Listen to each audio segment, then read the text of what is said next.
Itinanggi ng kampo ng business tycoon na si Jack Lam na sinubukan niyang suhulan si Justice Secretary Vitaliano Aguirre II.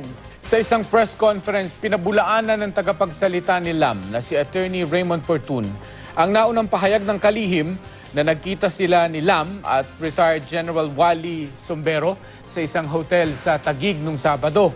Sabi kahapon ni Aguirre, tinangka siyang suhulan para mapalaya ang mahigit 1,000 Chinese na nahuling nagtatrabaho sa iligal na online gambling sa Pampanga. Sabi ni Fortun, totoong nagkita sina Lam at Aguirre sa isang hotel sa Bonifacio Global City. Pero hindi raw direktang nakausap ni Lam ang kalihim.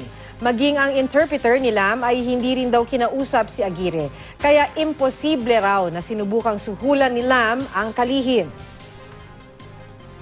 So it had nothing to do with any bribe offers. Noon mismong yon, and that is also the gist of our statement today, na wala po talagang nangyaring any bribe offers to Secretary Aguirre at wala po rin naman talagang pagkakataon na mangyari ng ganon sapagkat napakaikli po ng kanilang pagtitipon.